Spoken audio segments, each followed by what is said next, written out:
नारद बाबा एक चौपाई बनाए रहा है, छोटम बतावत रहा कि हमको आना या का चौपाई बताए दे परिचय जो तुम पूछो को आओ। नारद बाबा जानता था ब्रह्मा का पुत्र हो और नारद मेरा नाम है। कत्ती बढ़िया चौपाई बनाए पर यो ऐसा आदमी है जहाँ सोई न जाते हुए कहाँ फाड़ डाल भैया। ब्रह्मा का पुत्र हो नारद मेरा नाम है और इधर उधर झगड़ा लगाना मेरा काम है।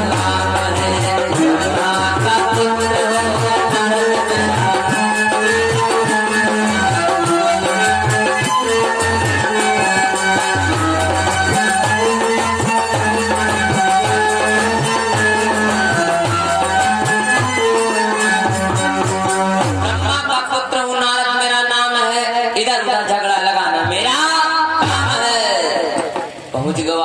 बड़ा मंगन। नारद नारायण नारायण नारायण। अरे कंस आज बड़े मंगन हो। कंस कहने लगा नारद बाबा आज मेरा बहनोई वसुदेव अपने पुत्र को लाया था क्योंकि मेरी बहन देवदत्ता का पुत्र मेरा काल है। नारद बाबा कहे तुम क्या करे हो? अरे मैंने उसे छोड़ दिया, मेरा तो अष्टम पुत्र काल है ना। नारद बाबा कहे नारायण नारायण। एक बात है तुम हो बप्पा इतना बुढ़ाए जाए अभी तक बप्पा का इतना बुढ़ाए के दिमाग में काम करता तुम्हारा नहीं काम करता।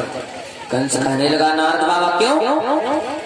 नारद बाबा का लगी तुमका कितना मालूम होगा कि तुम्हारी बहन कह रही पहले रिकवा है। ओ कंस कहने लगा नारद बाबा ये 19 महीने अभी जेल में बंद किए हुआ तो क्या 19 महीने में 8 निकाल पहला लाल है। नारद बाबा का लगिया तुमका हम बताए मोती किनारे लेके पृथ्वी पर 8 लकीरें बना दिया 1 2 3 4 5 6 7 8 खड़ी खड़ी 8 लकीरें। नारद बाबा ने कहा कंस बताओ इसमें पहली कौन है और 8वीं कौन है? कंस का नारद बाबा एक। नारद बाबा ने कहा लगाओ के एक नंबर पर उंगली हम रखेंगे। तो जब कंस कैसे नारद बाबा ने उंगली रख लिया कहा देखो ये हमारे उंगली के नीचे है अलग। हाँ और गिनो 2 3 4 5 6 7 8। नारद बाबा का लगा उधर से गिन लाओ उसे का लगा 1। नारद बाबा का लगा तुम हो गए को जब एक हमारे उंगली तरह तो तुम्हारे उंगली तरह कैसे पहुंचा? अब इधर से गिनो तो पहले हुई पर 8वां और 8वां एक हुआ और पहला 8वां पर कंस का मन एक बदल गया। नारद बाबा खड़े रह गए। कंस भाग वीरा अरे बंदी जहां तारा बाते खोलो बंदी जहां तारा बाते खोलो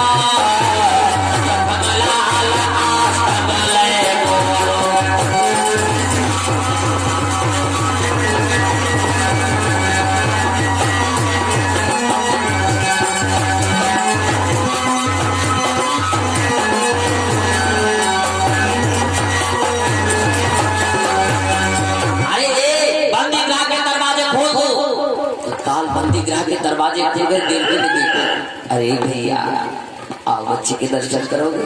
कंस कहने लगा लाए बालक मुझे दे दे, मैंने इसको छोड़ करके बहुत बड़ी गलती कर दिया। देवकी बोली भैया ये क्या कर रहे हो? कंस कहने लगा बहना ये मेरा काल है, हो सकता है पहला 8वां और 8वां पहला बन करके आ जाए।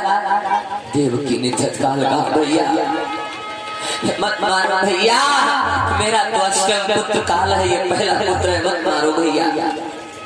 एक बात नहीं मानी, देवकी के गोदी में हाथ डाल दिया।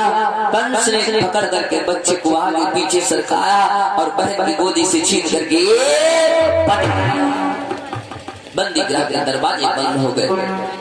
मेरे भाई इसी प्रकार कंस ने 6 पुत्रों को मार दिया। आज देवकी का 7वां गर्भ है। बोले कृष्ण गिराज की देवकी का 7वां गर्भ है। 7वें गर्भ में आता कौन है? सातवां गर्भ शेष पगुधारा।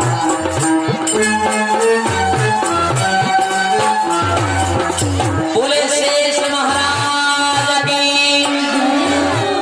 सातवां गर्भ शेष पगुधारा, सातवां गर्भ शेष पगुधारा, सातैना से उदय ममधारा, सातैना से उदय ममधारा, सातवां गर्भ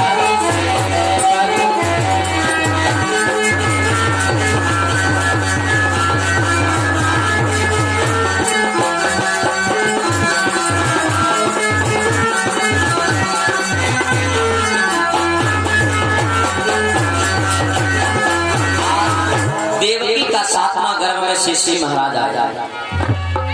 लेकिन शेषी महाराज जब 7 महीने का गर्भ हुआ, मेरे भाई एक दिन रात्रि में देवकी को सपना हो गया। देवकी को सपना हुआ, देवकी को सपना हुआ और गर्भ हुआ निठुरा।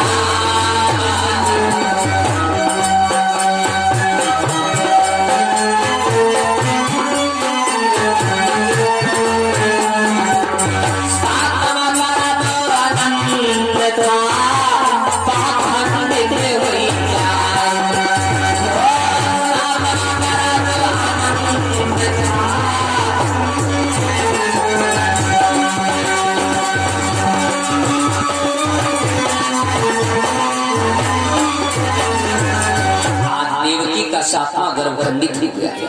शेषी महाराज पगुधारे, लेकिन देवकी का सातवां गर्भ खंडित हुआ तो गया कहां? देवकी का सातवां गर्भ खंडित हुआ तो गया कहां? कहीं अलग नहीं गया कि वसुदेव। वही ध्रुव वाली कथा, उत्तान का दूसरा विवाह के उत्तम छोटे थे, ध्रुव बड़े थे, बड़ी वाली महारानी के बालक हो गया था। तो यह पहले ध्रुव हो जाए तो दूसरा विवाह का है करती का है सुनीत के दूसरा खराब हो। और अगर आज यही गर्भ पहले रुक जाता कि वसुदेव राय की प्रथम नारी रोहिणी गर्भ में शेष गए।